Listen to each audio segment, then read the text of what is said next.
بسم الله الرحمن الرحيم. الحمد لله رب العالمين، والصلاة والسلام على أشرف الخلائق أجمعين، سيدنا وسيد الأولين والآخرين، حبيبنا وحبيب إله العالمين، إمام المرسلين وخاتم النبيين، أبي القاسم المصطفى محمد.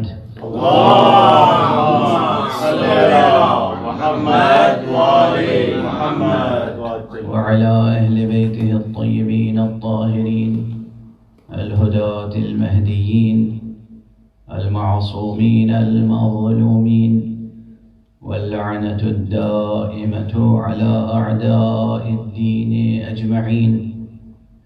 أما بعد، فقد قال الله تعالى عز اسمه في محكم كتابه ومتقن خطابه: بسم الله الرحمن الرحيم.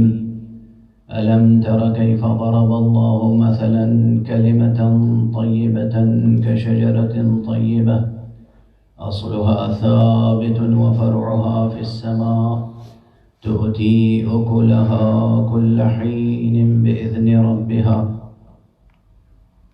ويضرب الله الأمثال للناس لعلهم يتذكرون. صلوات محمد. اللهم صل على محمد وآل محمد. اور بلندر صلوات. اللهم صل على محمد وآل محمد. قرآن حکیم کی سورہ مبارکہ ابراہیم کی یہ دو آیتیں جو بہت فکر انگیز آیتیں ہیں اور اسلوب خطاب قرآنی کا شاہکار ہیں.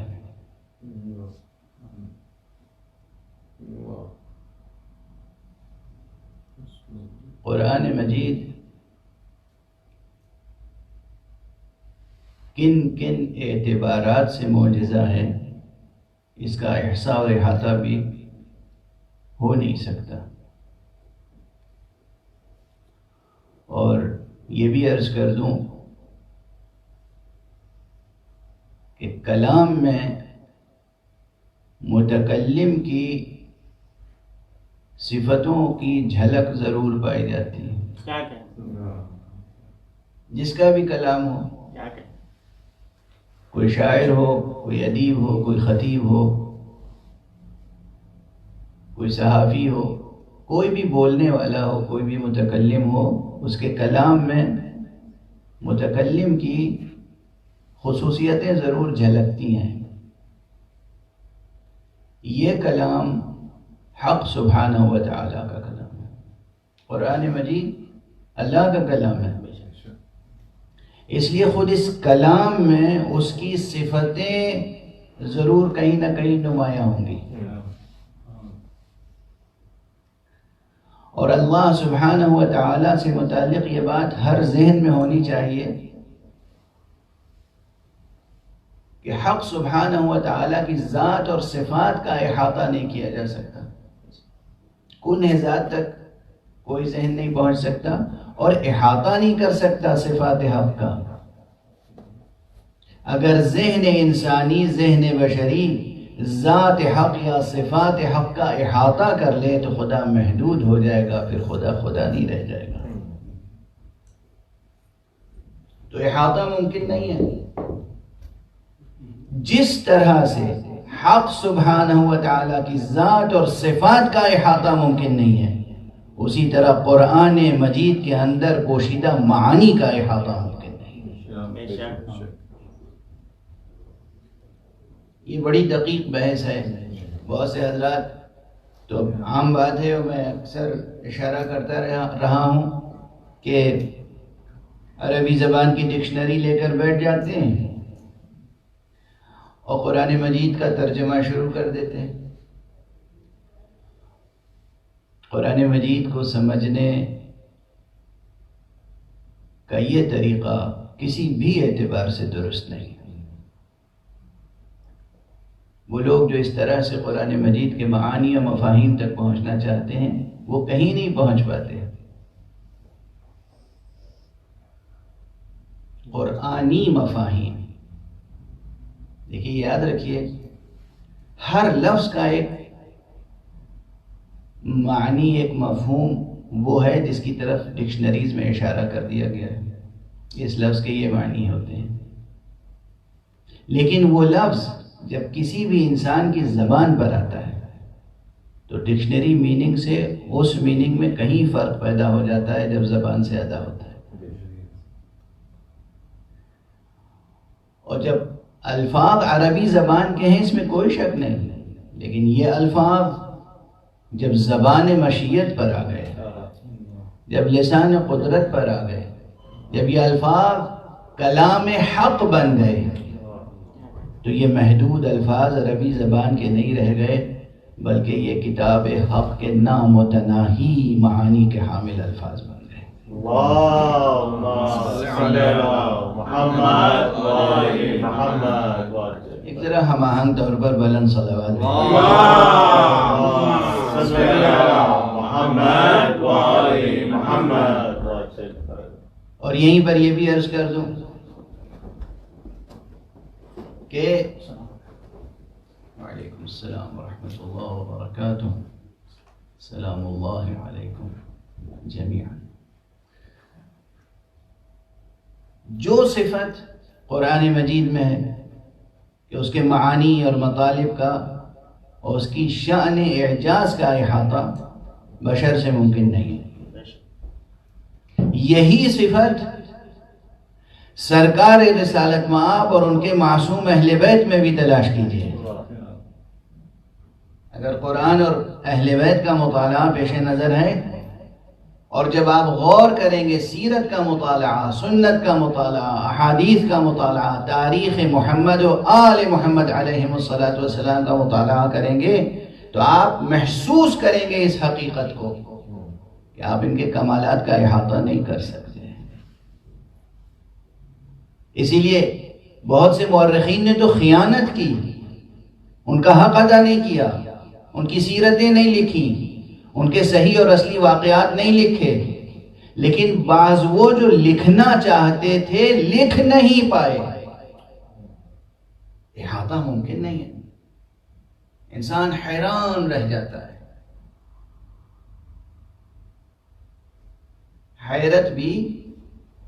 حیرت کی بھی دو سطحیں ہیں. ایک حیرت وہ ہے کہ جو عدم علم کی بنا پہ ہوتی ہے، یعنی وہ حیرت جاہلانہ ہوتی ہے، اور ایک حیرت وہ ہوتی ہے جو کمال علم کے بعد، حصول یقین کے بعد پیدا ہوتی ہے. ایک وہ حیرت بھی ہوتی ہے جو آپ کہتے ہیں کہ بڑے بڑے عرفاء، حکماء، علماء، فقہاء، متکلمین ذات حق و صفات حق کے بارے میں صرف حیرت کا اظہار کرتے ہیں، اور علماء، فقہاء، متکلمین اور عرفاء پہ کیا منحصر ہے؟ انبیاء،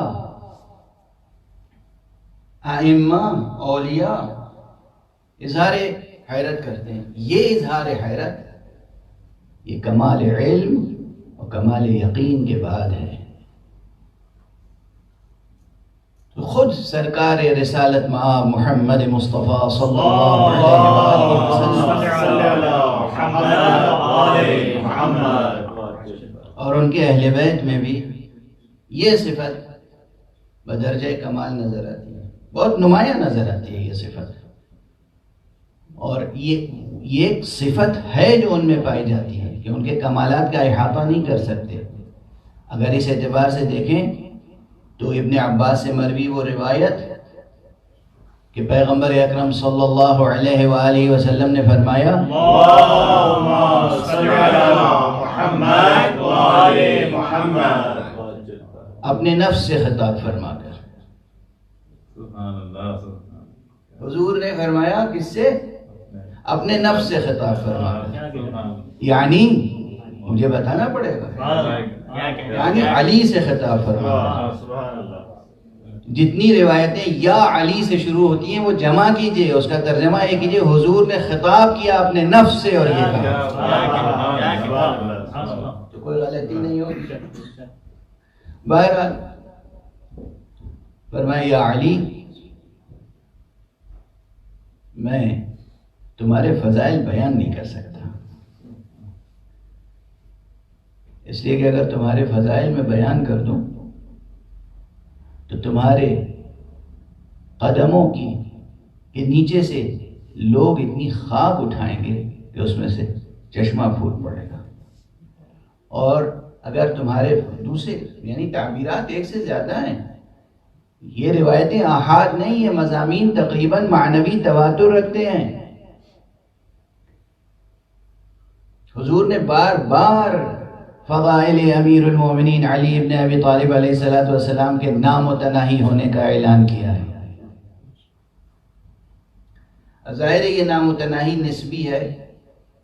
جو لوگ نسبیت اور اضافیت کو نہیں سمجھتے اور ادبی ذوق اور اسلوب کو نہیں سمجھتے, قدم قدم پر ٹھوکریں کھاتے ہیں, میرے بیانات میں شکوک و شبہات پیدا کرتے ہیں, یا یہ کہیے کہ اپنے دل کی اور اپنے یقین و ایمان کی کمزوریوں کا اظہار کرتے ہیں.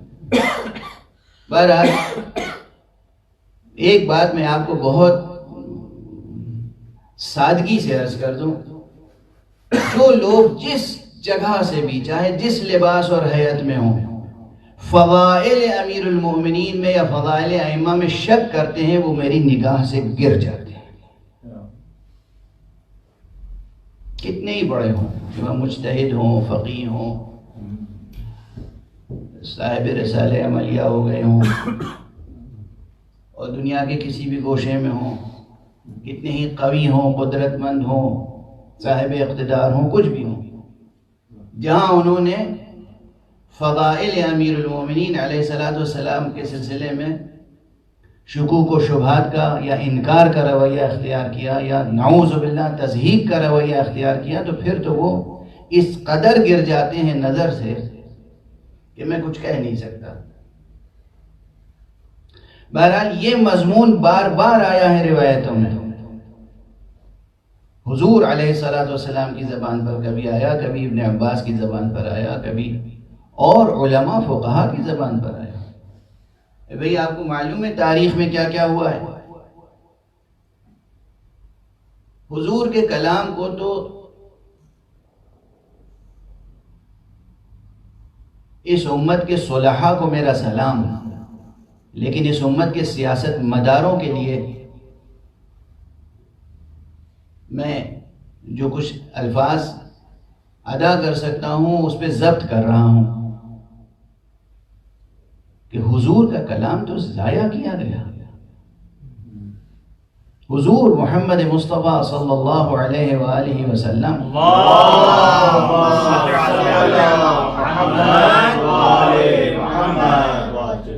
لوگ دعویٰ کرتے ہیں کہ حضور کی سنت پر قربان ہو گئے, سیرت پر قربان ہو گئے, حدیث جمع کرنے میں کتنی ریاضتیں کی, جنہوں نے کی جتنی کی تسلیم, انکار نہیں ہے. لیکن مجھے یہ بتا دیجئے کہ حضور علیہ السلام نے زندگی بھر کوئی ایک بھی جامع و معنی مکمل تقریر کی یا نہیں کی؟ کی ہوگی نا, کوئی ایک میں کہہ رہا ہوں. سبحان اللہ. اچھا کہیں دکھا دیجئے کسی کتاب میں, کسی کتاب میں دکھا دیجئے. 23 برس کی نبوت کی زندگی میں حضور علیہ السلام نے کوئی ایک جامع معنی کامل تقریر کی ہوگی نا؟ چیلنج کر رہا ہوں, کہاں ہے وہ تقریر؟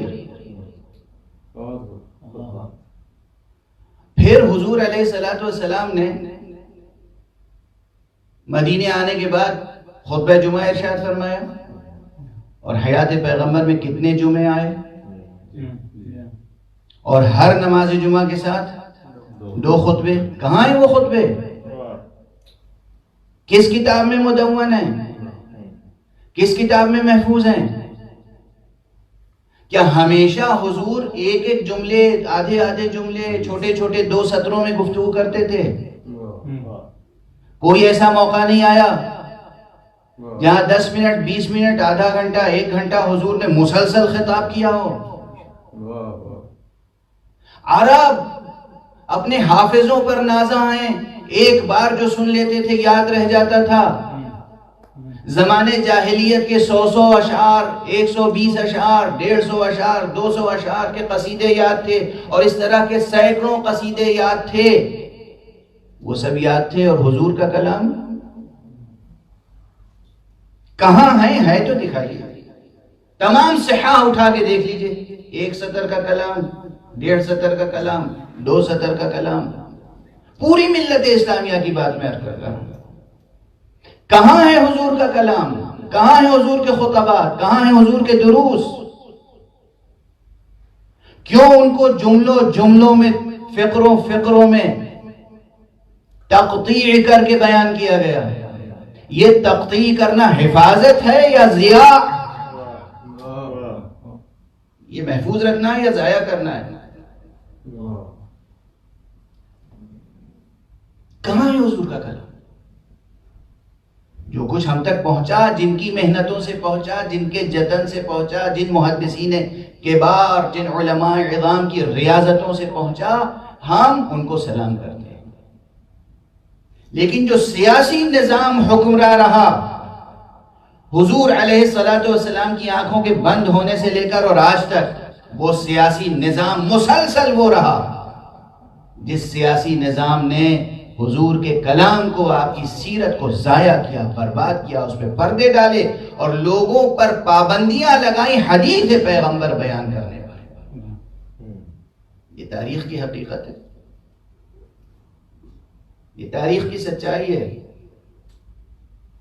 یہ تاریخ کی تلخ حقیقت ہے، یہ تاریخ کی وہ تلخ واقعیت ہے جو اہل ایمان کے دلوں کو ہمیشہ تکلیف پہنچاتی رہتی۔ اب میں حوالہ نہیں دوں گا، مسلسل تخت حکمرانی پانے کے بعد لوگوں نے حضور کی حدیثیں بیان کرنے پہ پابندی لگا دی، حضور کی حدیثیں لکھنے پر پابندی لگا دی۔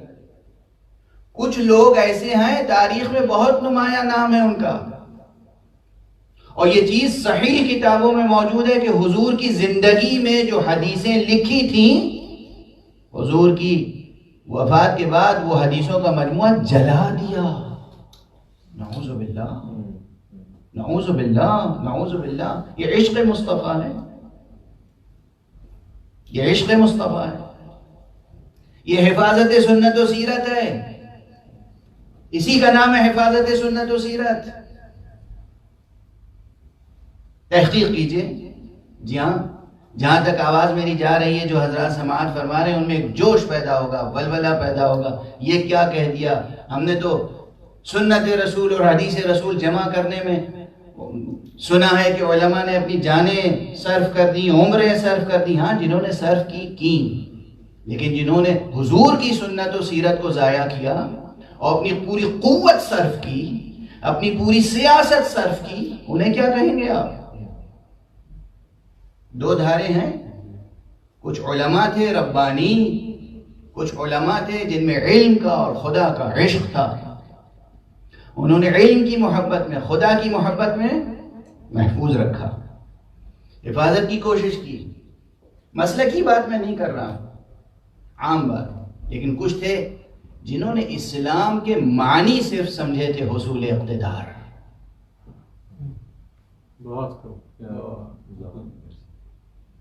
تو انہیں نہ قرآن سے دلچسپی تھی، نہ حدیث و سیرت سے دلچسپی تھی، نہ خطبات پیغمبر سے دلچسپی تھی، انہیں اقتدار سے دلچسپی تھی۔ جس طرح سے ممکن ہو اقتدار حاصل ہو جائے۔ بہرحال ضبط کر کے گفتگو آگے بڑھاؤں تو عزیزان گرامی، تحقیق کیجیے گا، جستجو کیجیے گا۔ میں اکثر کہتا ہوں، میں ممبر پہ اس لیے نہیں آتا ہوں کہ لوریاں سنا کر ٹپک ٹپک کے سلا دوں، میرا تو کام ہے جھنجھوڑنا ذہنوں کا اور دلوں کا۔ تو ایک جستجو آج یہ آپ میں بیدار ہو جائے. کل میں عرض کر رہا تھا نا کہ انسان میں جستجو ہونی چاہیے. بحیثیت انسان کمال کی جستجو ہونی چاہیے. بحیثیت مسلمان و بحیثیت مومن وہ بھی کمال کی جستجو ہونی چاہیے. لیکن یہ کمال کی جستجو کس حوالے سے، کس ریفرنس سے؟ دل میں جستجو ہو، ذہن میں جستجو ہو، اور سامنے صاف سیدھا روشن راستہ ہو اور کامل رہبر ہو. جستجو ہو کمال کی، راستہ ہو کمال کا، رہبر ہو تو کمال کا. یہ ہے انسان کے لیے نصاب حیات انسانی. نصاب حیات انسانی یہ ہے کہ دل و دماغ میں جستجو اور آرزو ہو تو کمال کی، راستہ پیش نظر ہو تو کمال کا، رہبر انتخاب کریں تو کمال کا. اور ہم جو ناقص ہیں ہم تو کمال کا رہبر تلاش نہیں کر سکتے. اس لیے جو کامل ذات ہے وہی کمال کا رہبر تلاش کر سکتی ہے، معین کر سکتی ہے. اسی لیے ہم تعیین کے قائل ہیں، انتخاب کے قائل نہیں ہیں. صلوات پڑھیے محمد.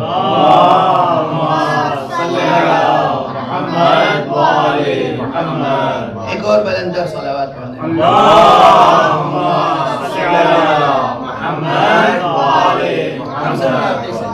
ہم سب ناقص ہیں، سب. اور اس لیے تمام ناقص مل کے کوئی کمال نہیں پیدا کر سکتے. نقص میں نقص جوڑتے چلے جائیے، نقص میں نقص جوڑتے چلے جائیے، نقص میں نقص، ایک بڑا نقص وجود میں آ جائے گا، کمال وجود میں نہیں آئے گا. نقائص کا مجموعہ وجود میں آ جائے گا، کمال وجود میں نہیں آ سکتا. بہت سادہ اور آسان اور سمپل سا استقرائی مسئلہ ہے یہ، انڈکٹیو میتھڈ ہے یہ. نقائص کا مجموعہ، نقائص ہوگا، نقائص میں نقائص جوڑتے چلے جائیے، ایک بڑا نقص وجود میں آ جائے گا. کمال کا مجموعہ، کمال کی ذات، کمال کا مجموعہ صفات وہی معین کر سکتا ہے، وہی خلق کر سکتا ہے جو خود کامل ہے ہر اعتبار سے. اور وہ ذات حق ہے سبحانہ و تعالی. ایک صلوات پڑھ دیں محمد.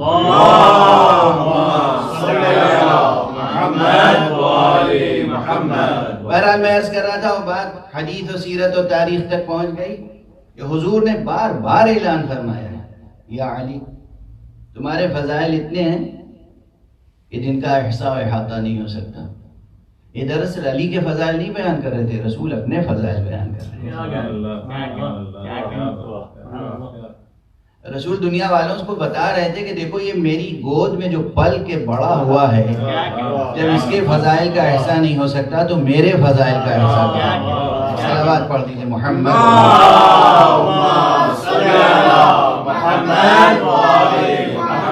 خدا کی قسم وہ انسان کتنا عظیم ہوگا جو علی جیسے انسان کی تربیت کر سکے. خدا کی قسم ہماری جانیں فدا ہو جائیں. نام گرامی محمد عربی صلی اللہ علیہ وسلم.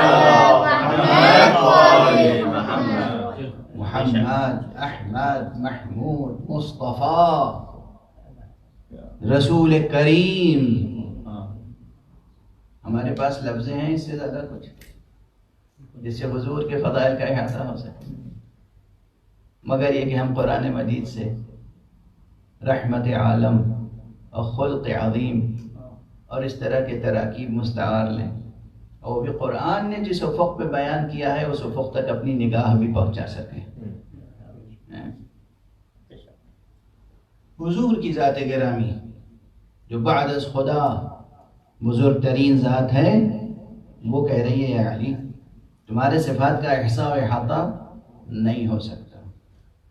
اور یہاں تک فرمایا کہ علی نہیں پہچانا کسی نے خدا کو مگر میں نے اور تم نے، اور نہیں پہچانا مجھے کسی نے مگر خدا نے اور تم نے، اور نہیں پہچانا کسی نے تم کو مگر خدا نے اور میں نے. یہ تسلیث فضائل اگر سمجھ میں آ جائے تو انسان کمالات کے قلعے تک پہنچ جاتا ہے.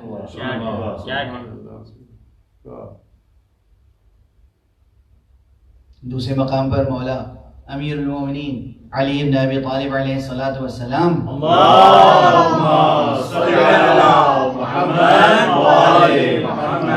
کے فضائل سے متعلق احادیث منزلت کا ایک سلسلہ، ایک دو حدیثیں نہیں ہیں، بہت سی حدیثیں ہیں، متعدد حدیثیں ہیں جن میں منزلت کا کلمہ آیا ہے کہ یا علی تمہاری منزلت یہ ہے، تمہاری منزلت یہ ہے، تمہاری منزلت یہ ہے. یہ احادیث منزلت کا ایک مجموعہ ہے پورا. اس میں ایک مشہور حدیث وہ ہے کہ جو دلیل ختم نبوت بھی ہے. ذرا غور فرمائیے گا، کیا منطق نبوی ہے. ایک ایسا قضیہ ارشاد فرمایا ہے کہ بیان فضیلت علی دلیل ختم نبوت ہے. توجہ فرما رہے ہیں، بات کہاں پہنچی؟ بیان فضیلت علی دلیل ختم نبوت ہے. خود کلام پیغمبر فرمایا یا علی انت منی بمنزلت ہارون من موسیٰ، اے علی تمہاری منزلت مجھ سے وہی ہے جو ہارون کی منزلت موسیٰ سے تھی، بس یہ ہے کہ میرے بعد نبوت نہیں ہے. الا انہ لا نبوت بعدی، میرے بعد کوئی نبی ہونے والا نہیں ہے، یا لا نبی بعدی، میرے بعد کوئی نبی نہیں ہو سکتا. یعنی فضیلت علی دلیل ختم نبوت. جب علی اتنے فضائل رکھنے کے باوجود بعد پیغمبر نبی نہیں ہو سکتے تو پھر کسی اور کا کس شمار و قطار میں رکھا جائے تذکرہ؟ اتنے فضائل رکھنے کے باوجود. بہرحال دوسرے مقام پر ابن عباس کا جو نام آیا تھا وہ اس ضمن میں آیا تھا کہ یہ روایت حضور علیہ الصلوۃ والسلام کی طرف بھی مرفوعاً بیان کی گئی ہے بعض کتابوں میں، اور بعض نے اسے قول حضرت ابن عباس لکھا ہے، بعض نے کسی اور کا قول قرار دیا ہے. قول اپنی جگہ، یعنی جو بات کہی گئی ہے وہ درست ہے کہ امیر المومنین کے فضائل دشمنوں نے دشمنی اور حسد میں چھپائے اور دوستوں نے دشمنوں کے خوف سے چھپائے، اور پھر بھی اتنے ہیں کہ جن کا احاطہ اور احصاء نہیں کیا جا سکتا. یہ امیر المومنین. تو جو صفت ذات حقی ہے کہ اس کا احاطہ نہیں کر سکتے، کسی نہ کسی انداز سے وہ صفت قرآن میں پائی جاتی ہے کہ آپ قرآن مجید کے معانی کا احاطہ و احصاء نہیں کر سکتے، اور وہی صفت محمد اور آل محمد میں پائی جاتی ہے کہ آپ ان کے فضائل اور کمالات اور مناقب کا احاطہ اور احصاء نہیں کر سکتے. ایک صلوات پڑھ دیجئے محمد. اللہم صلی علی محمد و آل محمد. اگر یہ سرچشمے نورانی سامنے ہوں تو انسان کو یہ طے کرنے میں کوئی مشکل نہیں درپیش ہوگی کہ ہمیں طلب کمال کے لیے کس معیار کمال کو سامنے رکھنا ہے. جو میں کل سے عرض کر رہا ہوں کہ گفتگو آپ کی زندگیوں سے مربوط ہو، ہر سامع ہمارا اس کے ذہن اور اس کے قلب سے ہماری گفتگو متصل و مربوط ہونی چاہیے. آپ کے ذہن میں جستجو کیا ہے، آپ کے دل میں آرزو کیا ہے. یہ جستجو اور آرزو انسانی اعتبار سے ہونی چاہیے. شرف انسانی محفوظ رہے، افتخار انسانی محفوظ رہے. پیٹ بھرنے کے لیے روٹی کی جستجو تو ہر جاندار میں ہوتی ہے. حشرات الارض سے لے کر یہ جو زمین پر رینگنے والے کیڑے مکوڑے ہیں ان سے لے کر، اور چوپایوں سے لے کر، اور پرندوں سے لے کر، اور ہمارے آپ کے جیسے دو پایوں تک.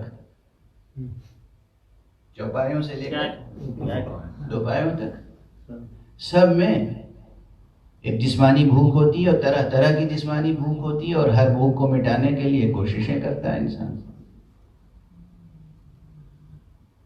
بطور خاص یہ انسان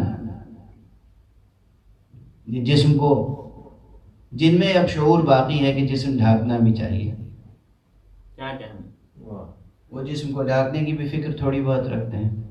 دھیرے دھیرے دنیا میں یہ جدید سرمایہ دارانہ نظام اتنا سرمایہ سمیٹنا چاہتا ہے کہ لوگوں کے جسموں سے لباس بھی اتار کے اپنے سرمایہ میں، اپنی تجوری میں بند کر دینا چاہتا ہے۔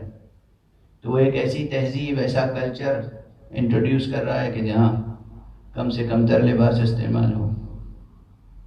یہ سب نحوستیں عالمی سرمایہ دارانہ نظام کی ہیں، صنعتی انقلاب، اس کے بعد کیپٹلزم، یہ سب جو چل رہا ہے، اور خاص طور سے ویسٹرن کیپٹلزم، اس سے بڑا کوئی انسانیت کا دشمن ہے نہیں، یہ یاد رکھیے گا۔ یہ وہ بات ہے جسے ہمارے ہر ممبر سے کہا جانا چاہیے، اس بات کو ہر ممبر سے کہا جانا چاہیے۔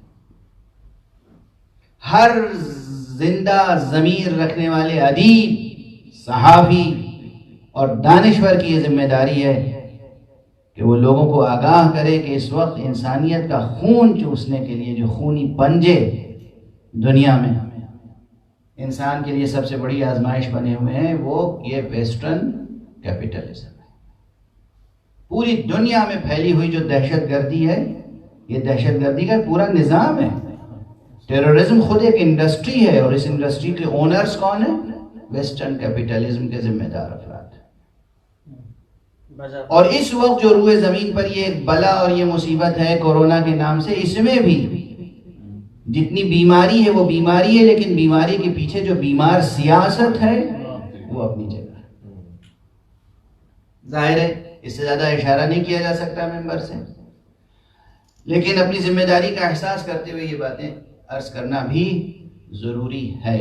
جو جس قدر سوچ سکتا ہے سوچے، اور جو جس قدر انسانیت کی بھلائی کے لیے کام کر سکتا ہے کرے، اور بخاطر خدا بامید شفاعت سید الشہداء امام حسین ابو عبداللہ علیہ السلام، اللہم صلی علی محمد و آل محمد۔ جس شخص کا جتنا ضمیر زندہ ہے، جس شخص کا جتنا ذہن زندہ ہے، آپ کو یہ کام کرنا ہے۔ جو جہاں تک کر سکتا ہے، کوئی زبان سے خدمت کر سکتا ہے انسانیت کی، زبان سے خدمت کرے۔ کوئی اپنے ہاتھوں سے خدمت کر سکتا ہے، اپنے ہاتھوں سے کرے۔ کوئی اپنے روپے پیسے سے خدمت کر سکتا ہے، روپے پیسے سے کرے۔ کوئی اپنے قلم سے خدمت کر سکتا ہے، اپنے قلم سے خدمت کرے۔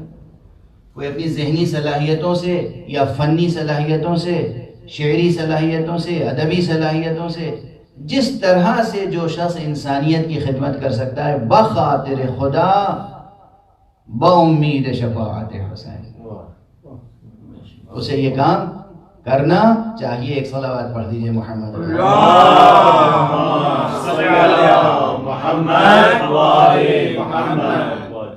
بہرحال تو گفتگو شاخ در شاخ نمو کرتی ہے، گفتگو پھیلتی چلی جاتی ہے، لیکن میں نے عرض کیا کہ ممبر حسینی کا کمال یہ، اس میں ایک کشش ثقل ایسی ہے، اس میں ایک کشش ثقل ایسی ہے کہ گفتگو کتنی ہی بکھر جائے اور پھیل جائے، سمٹ کے قرآن اور اہل بیت تک آ جائے۔ صلوات پڑھ دیجئے محمد۔ اللہم صلی علی محمد و آل محمد۔ زندگی کا کوئی درد ہو، معاشرے کا کوئی علم ہو، انسانیت کی کوئی مصیبت ہو، اس پر گفتگو کیجئے۔ کوئی علمی مسئلہ ہو، کوئی فکری مسئلہ ہو، کوئی فلسفیانہ مسئلہ ہو، کوئی حکیمانہ مسئلہ ہو، اس پر گفتگو کیجئے۔ کوئی سیاسی اقتصادی مسئلہ ہو، اس پر گفتگو کیجئے۔ لیکن یہ گفتگو جب ممبر سے ہوگی تو ممبر کی کشش ثقل اسے قرآن اور اہل بیت تک لے جائے گی۔ اور اسی لیے کل میں نے عرض کیا تھا آپ کے سامنے کہ یوں تو آپ نے ہمارے اس عشرے کا عنوان رکھ دیا قرآن اور اہل بیت، لیکن پوری دنیا میں، پورے گلوب پر جتنے ممبروں سے گفتگویں ہو رہی ہیں، ہر ممبر حسینی کی صدا آپ کو قرآن اور اہل بیت تک لے جاتی ہے۔ یعنی یہ ممبر حسینی ہے جو نقیب وصیت مصطفیٰ صلی اللہ علیہ وسلم۔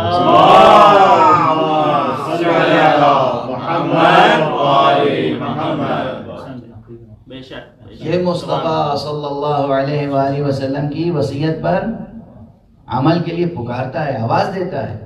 دیکھو یاد ہے تمہیں حضور کا وہ ارشاد، کوئی بڑا طویل خطبہ یاد ہو یا نہ یاد ہو، اتنا سا فقرہ تو یاد ہوگا، انی تارکن فیکم الثقلین، میں تمہارے درمیان دو گراں بہا، دو نفیس چیزیں چھوڑ کر جا رہا ہوں. اور یہ کلام بھی آپ نے متعدد بار ارشاد فرمایا ہے، متعدد بار ارشاد فرمایا، صرف ایک دو موقع نہیں ہیں. اگر آپ حضرات کو یاد ہو تو میں اپنا ایک جملہ پرانا یاد دہانی کے طور پر عرض کرتا چلوں. تمام ملت اسلامیہ سر جوڑ کے بیٹھے اور غور کرے، جستجو کرے اس معاملے میں کہ حضور نے جب اعلان نبوت فرمایا تو پہلا حکم کیا دیا تھا؟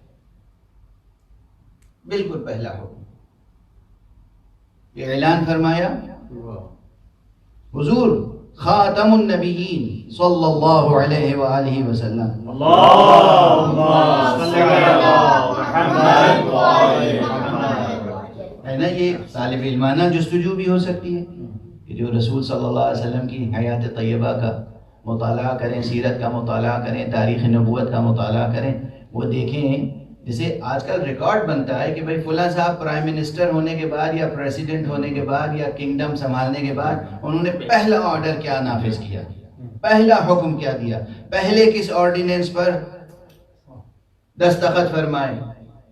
تو میں سوال کرتا ہوں کہ ذرا غور فرمائے ملت اسلامیہ کے خاتم النبیین صلی اللہ علیہ وآلہ وسلم، اللہم صلی علی محمد وآل محمد. یعنی وہ نبوت کا قلعہ جو تعمیر ہو رہا ہے دست قدرت سے، آدم سے لے کر خاتم تک. آدم اس کی پہلی اینٹ ہے اور اس کے بعد یہ قلعہ تعمیر ہوتا رہا، تعمیر ہوتا رہا، تعمیر ہوتا رہا. 1,24,000 پیغمبر آئے اور اب آخری پیغمبر ہے مقام ختم نبوت پر فائز. تو جب آفیشلی انہوں نے چارج سنبھالا نبوت کا، اعلان کیا کہ اب میں نبی ہوں، تو پہلا حکم کیا تھا جو دیا؟ میرا بحیثیت مسلمان یہ جستجو کرنے کا حق ہے یا نہیں؟ یہ سوال کرنے کا حق ہے مورخوں سے، محدثوں سے. پہلا حکم کیا تھا؟ بالکل پہلا اعلان کیا، دیکھو میں نبی ہوں، اللہ نے مجھے نبی بنا کے بھیجا ہے اور میں تمہارے لیے خیر دنیا اور آخرت لے کر آیا ہوں. تو یہ سب تو توصیف ہے نا، یہ تو بیان ہے اپنے منصب کا، منصب کی اہمیت کا بیان. میں نبی ہوں، مجھے اللہ نے بھیجا ہے اور تمہارے لیے خیر دنیا و آخرت لے کر آیا ہوں. خیر دنیا اور آخرت، دنیا اور آخرت کی بھلائی. اب پورے وجود کے ساتھ میں چاہتا ہوں کہ حضور علیہ السلام کے بیان کو سنوں، حکم کو دریافت کروں، اس پہ عمل کروں. کہ پہلا حکم کیا دیا؟ خیر دنیا اور آخرت، دنیا کی بھی بھلائی، آخرت کی بھی بھلائی. بحیثیت خاتم النبیین 1,23,999 نبیوں کے گزرنے کے بعد یہ آخری نبی جو تشریف لا رہا ہے، اس نبی کا پہلا حکم کیا ہے؟ آپ نے پہلے حکم میں کیا فرمایا کہ دیکھو تم نے میرا خطبہ سنا، پیغام سنا، میں نبی ہوں، اللہ نے مجھے آخری نبی بنا کے بھیجا ہے اور خیر دنیا اور آخرت لے کر آیا ہوں. دیکھو تم میں سے کون ہے جو میری مدد کرے، کون ہے جو میری نصرت کرے. جو آج میری بیعت کرے گا، میری نصرت کا عہد کرے گا، میرا ساتھ دے گا، وہی میرا وزیر ہوگا، جانشین ہوگا، خلیفہ ہوگا، وصی ہوگا. یہ سب بیان فرمائے. یہ ابھی بیان ہے، ابھی یہ بیان ہے، ابھی بھی یہ بیان ہے. مجمع سے امیر المومنین علی بن ابی طالب علیہ السلام بلند ہوئے،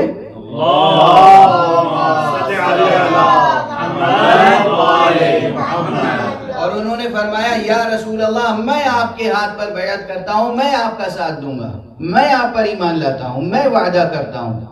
میں آپ سے پیمان عہد باندھتا ہوں. اچھا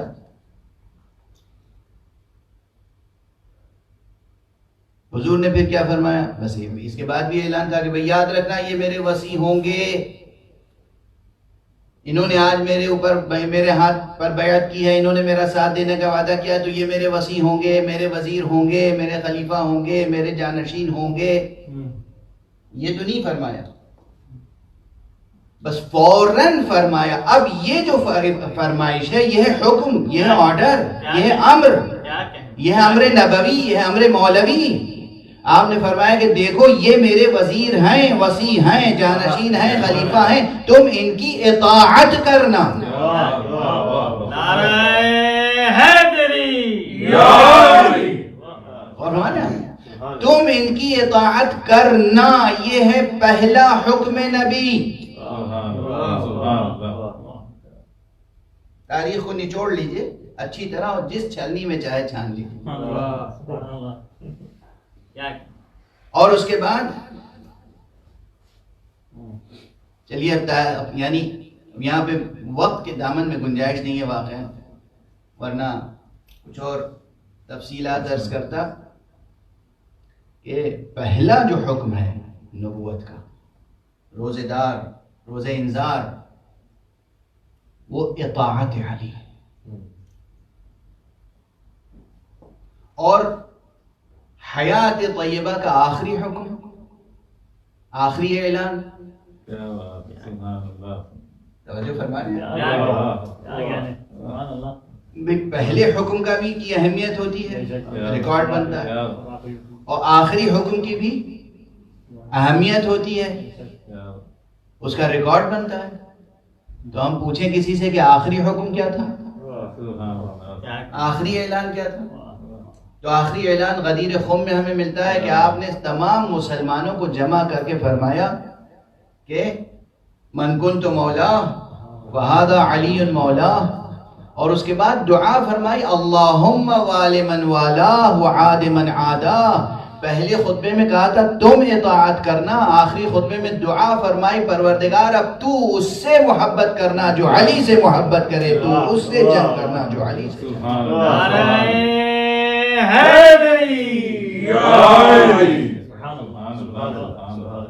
یہ بات تاریخ کو اگر آپ مطالعہ فرمائیں تو اندازہ ہوتا ہے کہ امیر المومنین علی ابن ابی طالب علیہ السلام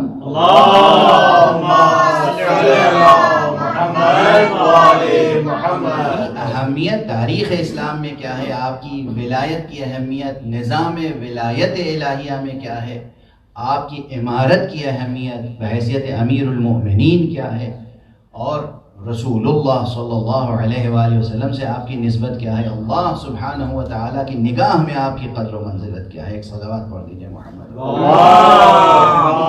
صلی اللہ محمد وآل محمد.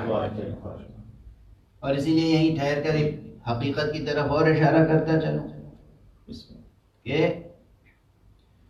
یقیناً یہ دعوت عام ہونی چاہیے، عام سے عام تر ہونی چاہیے. وقت کی ضرورت ہے، ہمیشہ رہی اور آج بھی ہے، اور آج ہر وقت سے زیادہ ضرورت ہے کہ امت اسلامیہ متحد ہو، ملت اسلامیہ متحد ہو. اور اس اتحاد اور اس وحدت کی اپیل کے لیے قرآنی حکم موجود ہے بہت تاکید کے ساتھ. وَاعْتَصِمُوا بِحَبْلِ اللَّهِ جَمِيعًا وَلَا تَفَرَّقُوا. تم سب کے سب اللہ کی رسی کو مضبوطی سے پکڑ لو اور تفرقہ نہ کرو. اور ہر مسلمان تقریباً اس آیت کو دہراتا ہے. سوال یہ ہے کہ اللہ کی رسی سے مراد کون ہے؟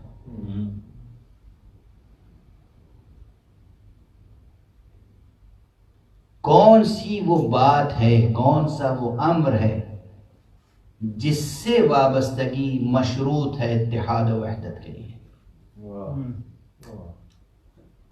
تو بہرحال اب ہمارے وقت میں بالکل گنجائش نہیں ہے، تھوڑی دیر میں آواز اذان بلند ہوگی تو مجھے اس سے پہلے گفتگو کو تمام کرنا ہے. اور محرم کی مجلسیں ہیں، اس لیے کچھ نہ کچھ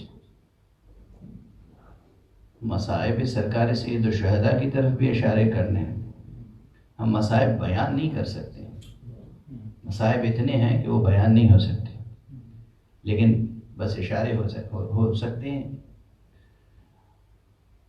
تو جو روایات میں ہے وہ یہاں پر بھی سادہ طور پہ عرض کر کے چلا جاؤں.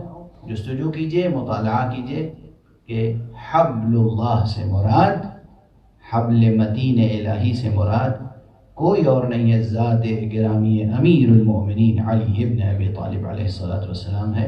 اللہم صلی علی محمد و آل محمد. ایک اور صلوات پڑھنے میں اللہم صلی علی محمد و آل محمد. بہرحال گفتگو جیسا کہ میں نے عرض کیا شاخ در شاخ پھیلتی جاتی ہے، شاخ در شاخ نمو کرتی ہے، اور آج تو صرف ایک وصف کی طرف اشارہ کر رہا تھا میں، اور گفتگو یہاں تک پہنچ گئی کہ جو ذات گرامی حق سبحانہ و تعالیٰ میں صفت ہے وہی قرآن مجید میں ہے. اور یہ جو آیتیں میں نے پڑھی ہیں، 2 آیتیں سورہ مبارکہ ابراہیم کی، یہ ظاہری اسلوب بیان کے اعتبار سے بھی اور جو اس میں پیغام ہے اس کے اعتبار سے بھی بے انتہا فکر انگیز ہیں، اور شان اعجاز قرآنی کی حامل ہیں، بدرجہ اتم، بدرجہ کمال، اور انسان کے ذہن کے بہت سے سوالات کا جواب دیتی ہیں یہ آیتیں. انشاءاللہ آئندہ مجالس میں ان آیتوں کے تعلق سے گفتگو جاری رہے گی، لیکن آج تو آپ حضرات کی آنکھیں آنسو ضبط کیے بیٹھی ہیں، اس لیے کہ آج پہلی محرم ہو گئی ہے، کل چاند نمودار ہو چکا ہے، دوسری محرم کی شب لگنے والی ہے، بلکہ لگ چکی.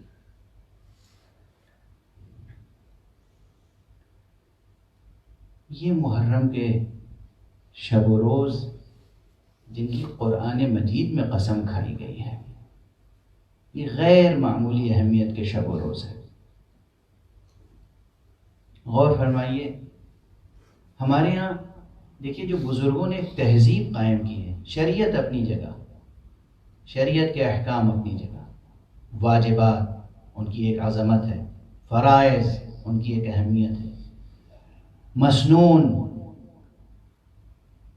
اور مؤکد مستحبات ان کی اپنی اہمیت ہے، لیکن دل کی گہرائیوں سے ان کے لیے دعائیں نکلتی ہیں. میرا سلام ہو ان بزرگوں کو جو بڑا سماجی شعور رکھتے تھے، سماجی نفسیات پر جن کی گہری نظر تھی، جو معاشرے کی تربیت کرنا جانتے تھے. انہوں نے کچھ رسمیں ایسی بنائی ہیں ہمارے ہاں، رسمیں ہیں. بہت سے لوگ جو رسم کا لفظ سنتے ہی بہت جلد تقدر خاطر کا شکار ہو جاتے ہیں، مقدر ہو جاتے ہیں.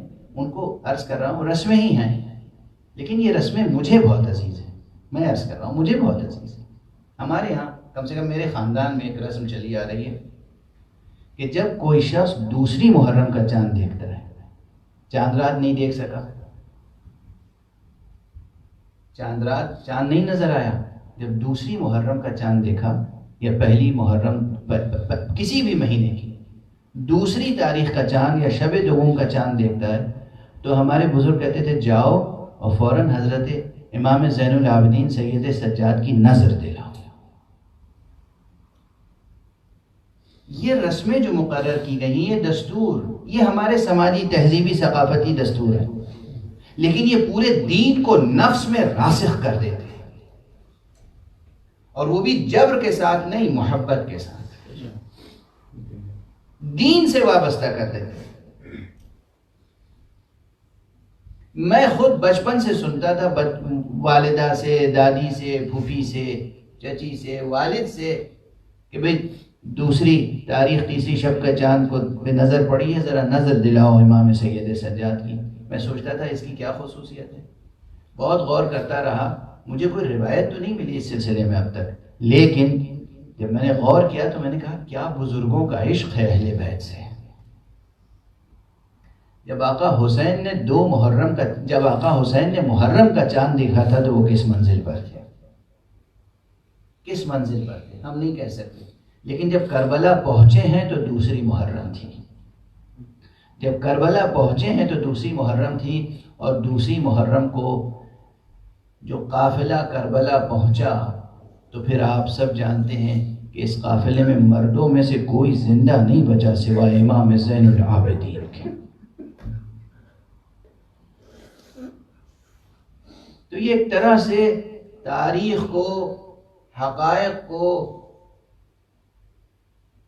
ذہنوں میں، ضمیروں میں، مزاجوں میں، طبیعتوں میں، زندگی کے آداب میں، اخلاق میں راسخ کرنے کے طریقے ہیں۔ یہ راسخ کرنے کے طریقے ہیں۔ ہر موقع پر ہمیں مراکز کمال یاد رہے، ہر موقع پر ہمیں معصوم ہستیاں یاد رہیں، ہر موقع پر ہمیں اللہ کی طرف سے آنے والی حجتیں یاد رہیں۔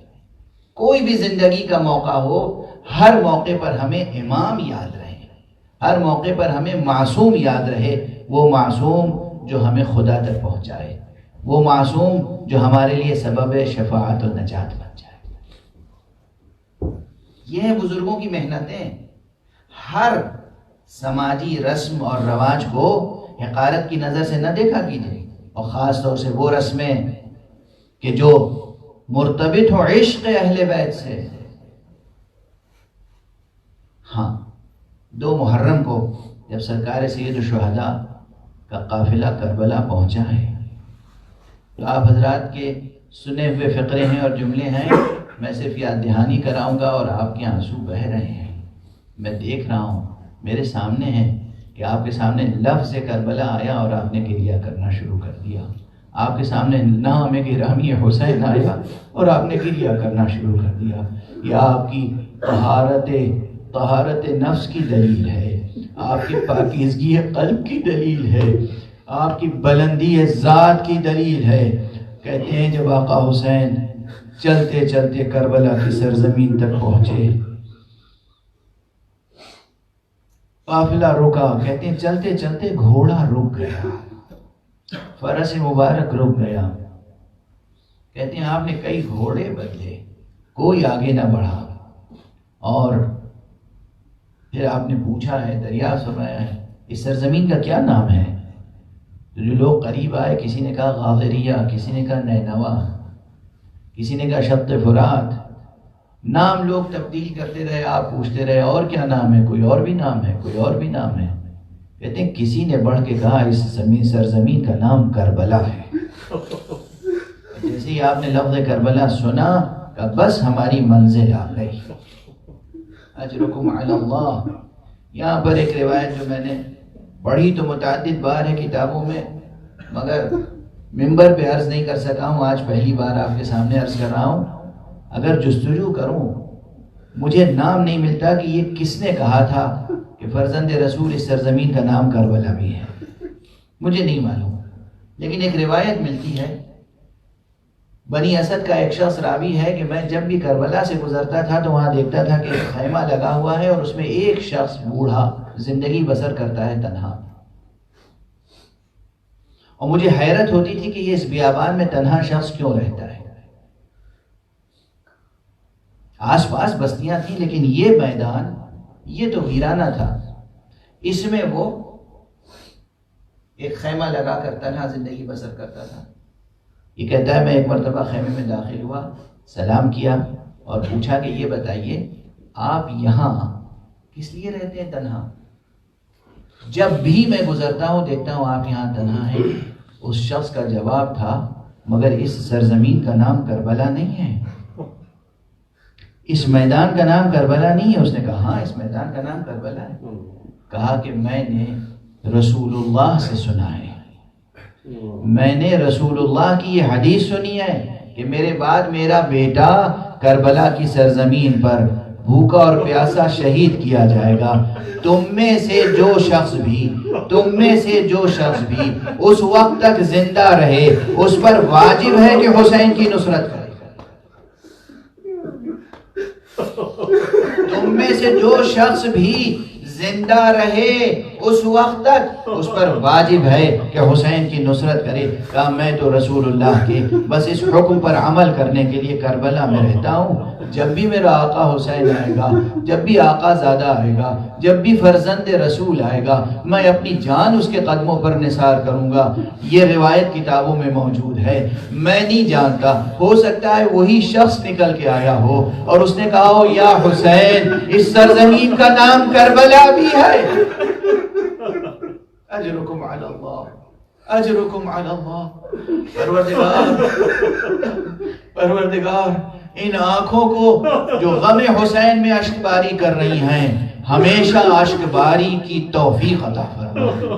یہ حسین کے غم میں کبھی خشک نہ ہو اور سوائے غم حسین یہ آنکھیں کبھی نم نہ ہوں. پروردگار معبود، پروردگار کرم فرما ان حسین کے عزاداروں پر. میں 2 فقرے اور عرض کر لینے دیجئے تاکہ کچھ گریے کا حق ادا ہو جائے. مشہور باتیں صرف اشارہ کر رہا ہوں.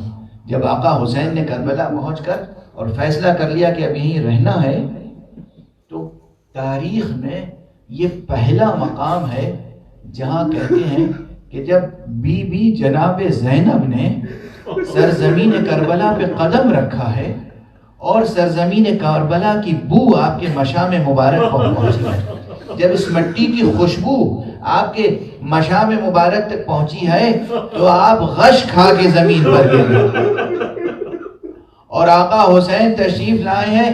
بہن زینب مختلف آوازیں دی، بار بار آوازیں دی، فرات کا پانی چہرے پر چھڑکا. ہاں یہ 2 محرم کی بات ہے جب بی بی جناب زینب کو غشی کی طاری ہوئی ہے اور امام حسین پانی چھڑک کر چہرے پر بیدار کر رہے ہیں. اور پھر اس کے بعد تو پانی پر وہ بندشیں لگی ہیں کہ چھوٹے چھوٹے بچے العطش العطش کی صدائیں بلند کر رہے تھے.